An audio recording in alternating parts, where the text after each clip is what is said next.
Avancemos, portanto.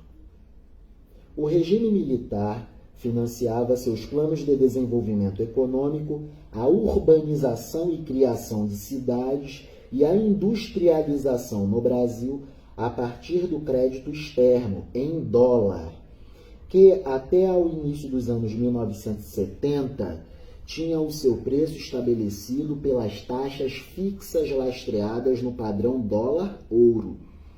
As moedas dos diversos países mundo afora eram vinculadas às suas respectivas reservas em dólares, e o dólar era vinculado e lastreado à reserva de ouro estocado pelo governo federal dos Estados Unidos, Fed, Federal Reserve, a Reserva Federal, o Banco Central norte-americano.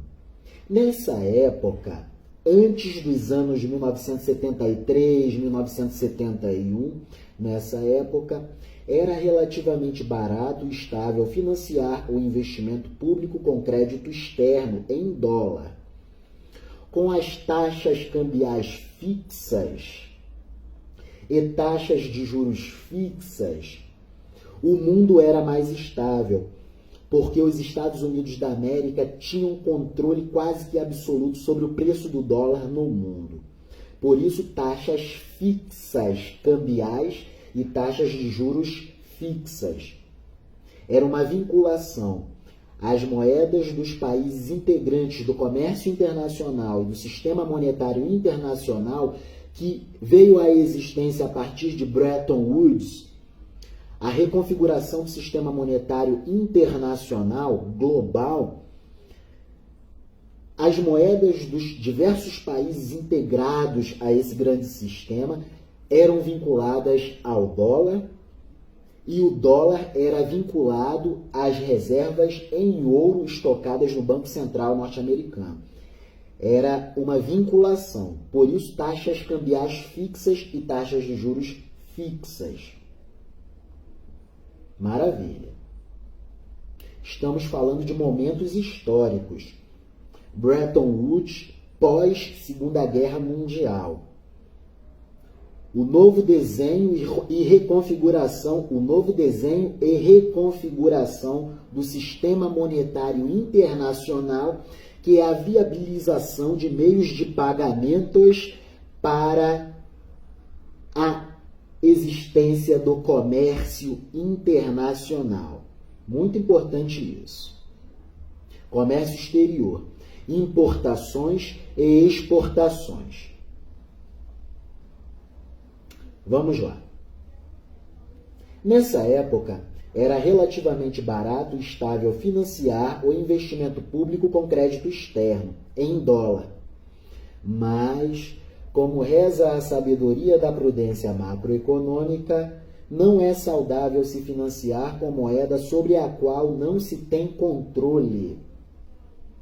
Não é saudável se financiar com moeda sobre a qual não se tem controle.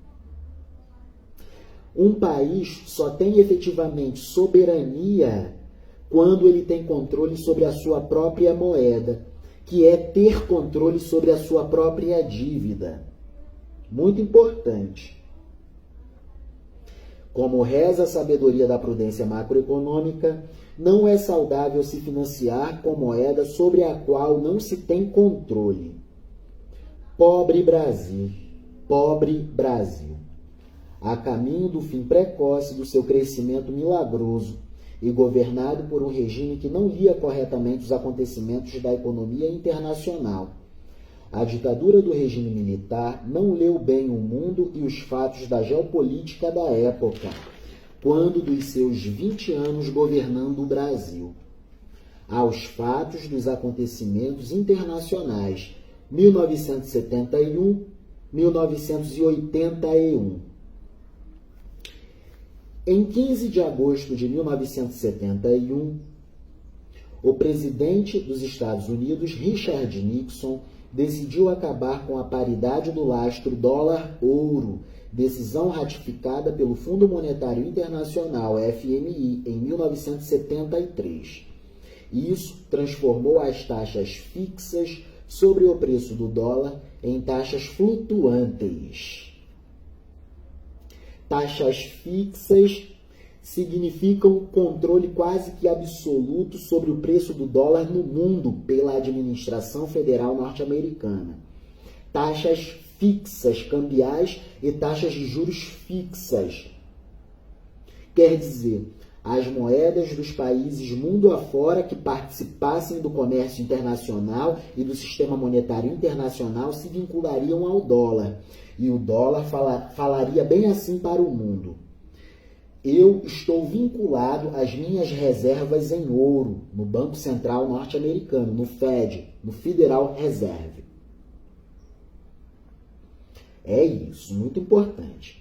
Então, com o fim das taxas fixas, com o fim do padrão dólar-ouro, as taxas flutuaram.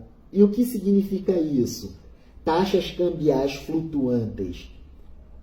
Significa que a circunstância mudou completamente. Agora os capitais internacionais deslocam-se com maior velocidade. Por quê? Porque o governo dos Estados Unidos passa a não ter a hegemonia sobre o preço do dólar no mundo. Ele começa a partilhar esse poder com o capital internacional. Então, com taxas flutuantes, a entrada e saída de dólares dos diversos países mundo afora se intensifica em velocidade mais que absurda. Os capitais se deslocam mundo afora numa velocidade muito grande. Capitais entrando e saindo de diversos países a todo momento. Taxas cambiais flutuantes. O preço do dólar flutua de acordo com o mercado internacional. Taxa de câmbio. E a taxa de juros? A taxa de juros passa a servir como um meio de se atrair dólares que estão navegando no mundo afora, entrando e saindo dos diversos países que participam do comércio internacional e do sistema monetário internacional. Isso transformou as taxas fixas, o fim do padrão dólar-ouro, transformou as taxas fixas sobre o preço do dólar em taxas flutuantes. O preço do dólar subiu porque o poder sobre o dólar começou a ser exercido partilhadamente e com grande preponderância pelo mercado financeiro global, liderado pelo mercado financeiro norte-americano. Eis o início do neoliberalismo. Esse é o contexto do início do neoliberalismo.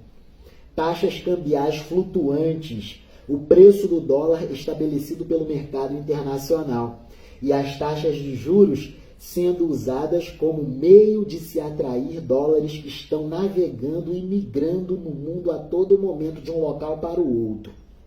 Mundo sem fronteiras. Globalização financeira esgarçada ao limite do impossível, do imaginário.